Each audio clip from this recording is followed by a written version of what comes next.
So good morning guys. तो चलिए start करते हैं आज के यानी कि 28 जून के इंपॉर्टेंट करंट अफेयर्स को। तो इस प्रश्न में आपसे पूछ रहे हैं अभी हाल ही में विश्व एमएसएमई दिवस ये कब मनाया गया। तो आंसर होगा 27 जून को। तो वर्ल्ड एमएसएमई डे, एमएसएमई मतलब माइक्रो स्मॉल मीडियम एंटरप्राइजेज, तो ये दिन हर साल 27 जून को मनाया जाता है। और इस बार की थीम क्या है?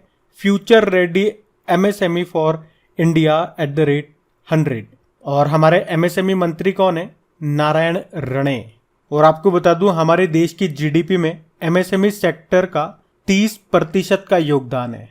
आपको याद हो तो पिछले साल एमएसएमई मंत्रालय ने महिलाओं को रोजगार के अवसर देने और आत्मनिर्भर बनाने के लिए एक अभियान शुरू किया था। कौन सा? समर्थ नाम से एक अभियान।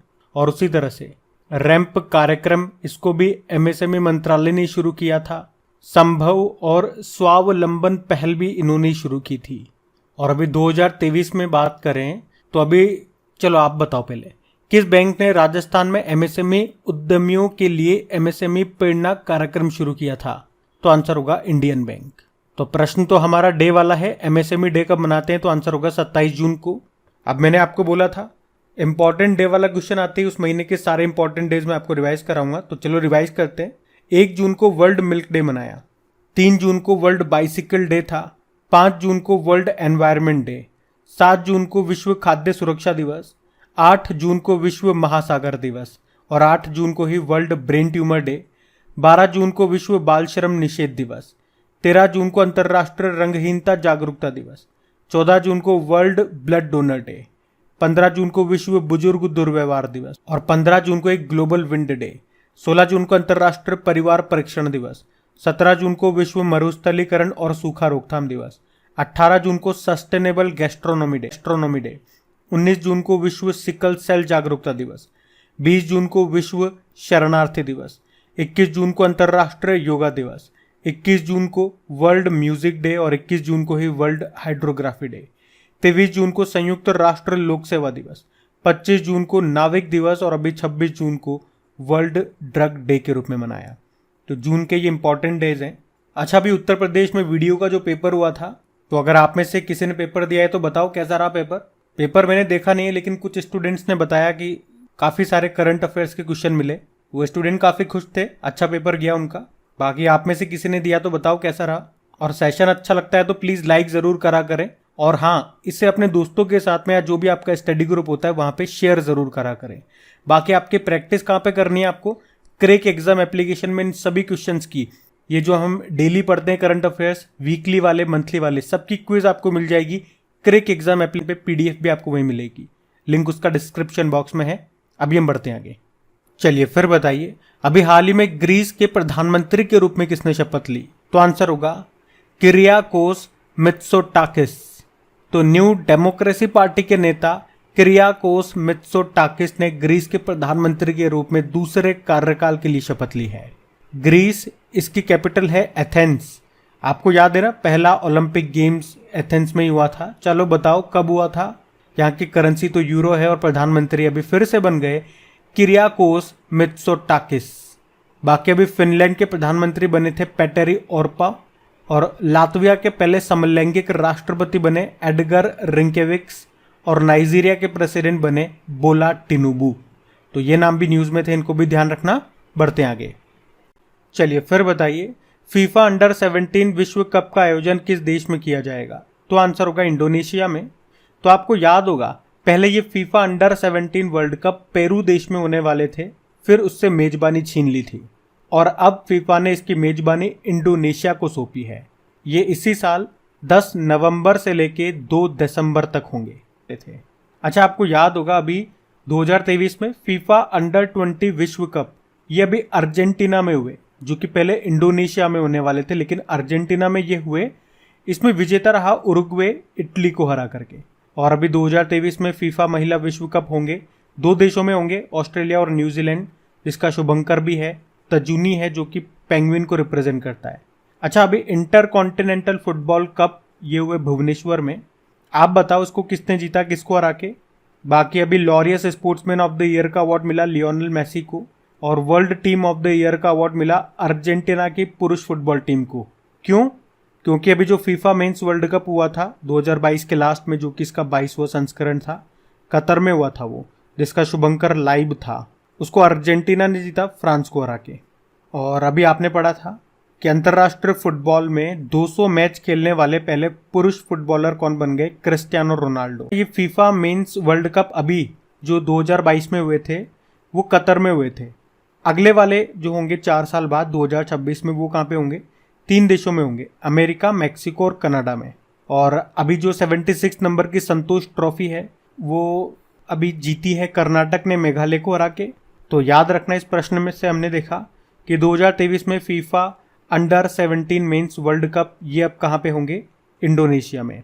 और आपको बताऊं, पिछले साल जो FIFA under 17 women's world cup हुआ था वो भारत में हुआ था, उसको स्पेन ने जीता था कोलंबिया को हरा के। बाकी फीफा की बात है तो स्थापना होती 1904 में, हेडक्वार्टर है ज्यूरिख स्विट्जरलैंड में और प्रेसिडेंट है ज्ञानी इन्फिनिटो। फुटबॉल कप्स की कुछ बात करें, कुछ फुटबॉल कप्स ट्रॉफीज कौन कौन सी होती हैं, जैसे कि Rovers Cup, Santosh Trophy, Subroto Cup, Durand Cup हो गया, आशुतोष कप हो गया, मर्डेगा कप हो गया। तो ये ध्यान रखना। बाकी फुटबॉल प्लेयर कितने होते हैं एक टीम में? तो 11 होते हैं, ये भी याद रखना। बढ़ते हैं आगे। चलिए फिर बताइए, अभी हाल ही में द योग सूत्र फॉर चिल्ड्रन नाम की बुक को किसने लिखा? तो आंसर होगा रूपा पाई ने। तो लेखिका रूपा पाई ने अभी ये बुक लिखी है, द योग सूत्र फॉर चिल्ड्रन। तो इस पुस्तक का उद्देश्य है बच्चों के रोजमर्रा के जीवन में योग के अभ्यास को जोड़ना और उन्हें अपने आप में सर्वश्रेष्ठ लाने के लिए अपनी मानसिक शक्ति का उपयोग करने में मदद करना। तो याद रखना इस बुक का नाम और उसके राइटर का नाम।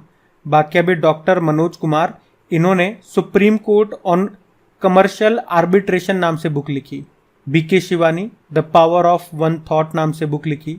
Aditya Bhushan guts amid dust blood bath नाम से बुक लिखी इन्होंने। तो ये भी ध्यान रखना, ये बुक न्यूज में है। बढ़ते हैं आगे। चलिए फिर बताइए, हाल ही में प्रीमियर हैंडबॉल लीग के पहले सीजन का खिताब किसने जीता? महाराष्ट्र आयरन मैन टीम ने। तो यहाँ बात कर रहे हैं प्रीमियर हैंडबॉल लीग की, ये इसका पहला सीजन था तो इंपॉर्टेंट रहेगा। इसे जीता है महाराष्ट्र आयरन मैन टीम ने। किसे हराया? तो golden eagles Uttar Pradesh team को हराया है। तो सिंपल सा ये याद रखना है। उसी तरह से इंडियन प्रीमियर लीग की अभी बात करें पुरुषों की, तो अभी इसका ये 16वां संस्करण था, ये हुआ भारत में। चेन्नई सुपर किंग ने जीता। इस तरह से चेन्नई सुपर किंग 5 बार जीत चुका है, बराबरी कर ली है मुंबई इंडियंस की। इसने हराया किसको? गुजरात टाइटंस को। और ऑरेंज कैप और पर्पल कैप की बात करें तो पहले तो ये याद रखना, ऑरेंज कैप किसे मिलती है? जो सबसे ज़्यादा रन बनाते हैं और जब ज़्यादा विकेट लेते हैं उन्हें पर्पल कैप मिलती है। तो ऑरेंज कैप मिली है शुभमन गिल को और मोहम्मद शमी को मिली है पर्पल कैप। और वहीं वुमेन्स प्रीमियर लीग की बात करें जो कि पहली बार हुआ, इसको मुंबई इंडियंस ने जीता, जिसकी कप्तान है हरमनप्रीत कौर। किसे हराया? दिल्ली कैपिटल्स को। और प्रश्न में हमने देखा कि प्रीमियर हैंडबॉल लीग का पहला सीजन किसने जीता? महाराष्ट्र आयरन मैन टीम ने। तो ध्यान रखना ये। बढ़ते हैं आगे। फिर बताइए, अभी हाल ही में किस भारतीय गोल्फर ने लेडीज चेक ओपन 2023 गोल्फ खिताब जीता? तो आंसर होगा दीक्षा डागर।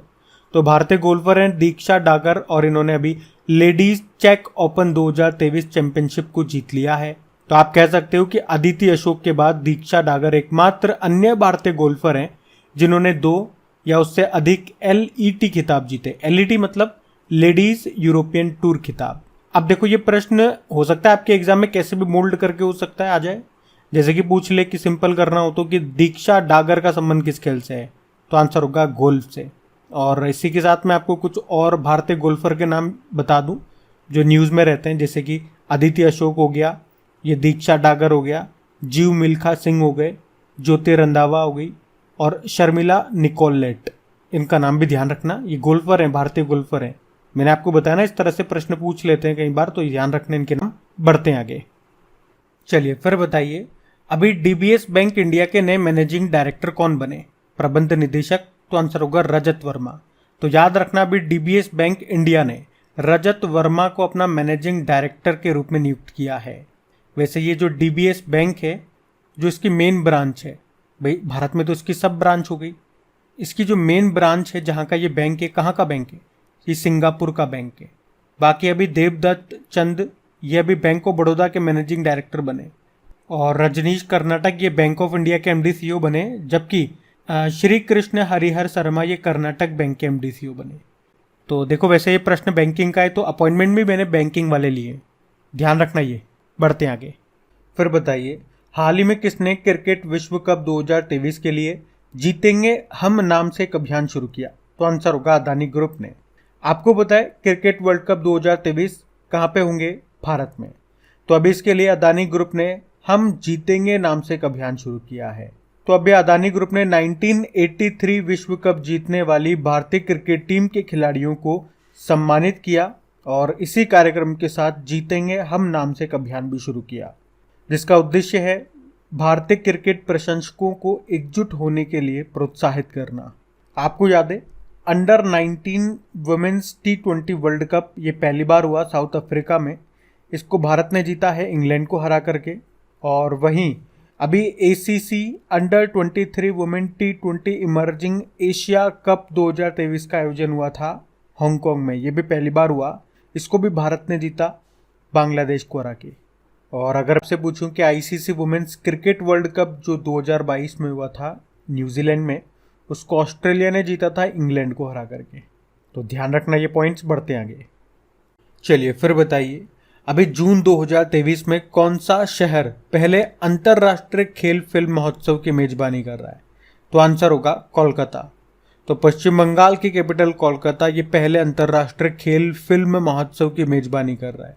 तो इसका आयोजन federation of film society of India ने सोशल स्पोर्ट्स फाउंडेशन के सहयोग से इसका आयोजन किया। कब से कब तक हुआ ये? 22 से लेके 25 जून तक हुआ। पहली बार हुआ, इसलिए प्रश्न मैं आपको करा रहा हूँ, ये ध्यान रखना, कोलकाता में हुआ। आपको याद है अभी पहले अर्बन क्लाइमेट फिल्म फेस्टिवल का आयोजन भी ये कोलकाता में किया गया था। और कोलकाता किस नदी के किनारे स्थित है? हुगली नदी के किनारे। आपको पता है भारत की पहली अंडर वाटर मेट्रो ये कोलकाता मेट्रो ही है, ध्यान रखना ये। बढ़ते आगे। चलिए फिर बताइए, हाल ही में पंजाब का नया मुख्य सचिव किसे नियुक्त किया गया? तो आंसर होगा अनुराग वर्मा को। तो अभी अनुराग वर्मा को पंजाब का नया चीफ सेक्रेटरी अपॉइंट किया गया है। वे विजय कुमार जंजुआ का स्थान लेंगे। बाकी हसमुख अधिया अभी गिफ्ट सिटी के चेयरमैन बने। जनार्दन प्रसाद जियोलॉजिकल सर्वे ऑफ इंडिया के डायरेक्टर जनरल बने। और नितिन अग्रवाल ये बॉर्डर सिक्योरिटी फोर्स के डायरेक्टर जनरल बने। आप जानते हो अभी UIDAI के नए डायरेक्टर जनरल कौन बने थे? तो आंसर होगा अमित अग्रवाल। तो नितिन अग्रवाल और अमित अग्रवाल दोनों के नाम ध्यान रखना, कंफ्यूज मत होना इसमें। अभी हम कल के करंट अफेयर्स का क्विक रिवीजन करने वाले हैं। तो पहला प्रश्न पूछा था कि भारत के किस राज्य में नुमालीगढ़ और गोहपुर के बीच में पहली पानी के नीचे सुरंग का निर्माण किया जाएगा? तो आंसर होगा असम में। फिर पूछा था कि वैश्विक प्रतिस्पर्धा सूचकांक 2023 में भारत की रैंक 40 है और टॉप पे डेनमार्क है। फिर पूछा जूनियर हॉकी नेशनल चैंपियनशिप पुरुष का खिताब किसने जीता? मध्य प्रदेश ने जीता चंडीगढ़ को हरा के। फिर पूछा अभी साहित्य अकादमी ने हिंदी भाषा में बाल साहित्य पुरस्कार के लिए किसे चुना? तो आंसर होगा सूर्यनाथ सिंह को, उनकी कृति कौतुक ऐप के लिए। फिर पूछा अभी वर्ल्ड ड्रग डे कब मनाया? 26 जून को। फिर पूछा प्रधानमंत्री नरेंद्र मोदी को किस देश के सर्वोच्च सम्मान ऑर्डर ऑफ द नील से सम्मानित किया गया? तो आंसर होगा मिस्र। फिर पूछा अभी ग्लोबल स्टार्टअप इकोसिस्टम रैंकिंग 2023 में टॉप पे है कौन? Silicon valley. भारत का बंगलुरु ये इसमें 20वें स्थान पर है, 20 नंबर पे। फिर बताओ अभी फार्मूला 1 रेसिंग में एयरटन सेना के 41 जीत के रिकॉर्ड की बराबरी किसने कर ली? मैक्स वर्स्टपन, ये रेडबुल के ड्राइवर हैं। फिर बताओ अभी भारतीय वायुसेना ने किस अभ्यास का आयोजन किया? रणविजय अभ्यास। और आखिरी प्रश्न है अभी अंतर्राष्ट्रीय ओलंपिक समिति का पहला ओलंपिक ई स्पोर्ट्स सप्ताह का आयोजन कहाँ हुआ? तो आंसर होगा सिंगापुर में। और गाइस सेशन पसंद आया तो प्लीज़ लाइक ज़रूर कर देना अभी तक नहीं करा तो, और अपने दोस्तों के साथ में भी शेयर एक बार ज़रूर कर देना। आपका व्हाट्सएप हो गया, फेसबुक हो गया, या जो भी स्टडी ग्रुप होता है तो वहाँ पे वीडियो के लिंक को प्लीज़ एक बार शेयर ज़रूर करना। अब हम वर्क प्रश्न देखते हैं और सेशन एंड करते हैं। तो कल के वीडियो में आपसे पूछा था अभी MPC के द्वारा सौरमंडल में स्थित ग्रह के आसपास किस ग्रह के आसपास 12 नए उपग्रहों की खोज करने की घोषणा की गई? तो आंसर होगा जुपिटर यानी कि बृहस्पति। आप सभी ने प्रश्न का बिल्कुल सही उत्तर दिया। अब ये रहा आज का आपका होमवर्क प्रश्न।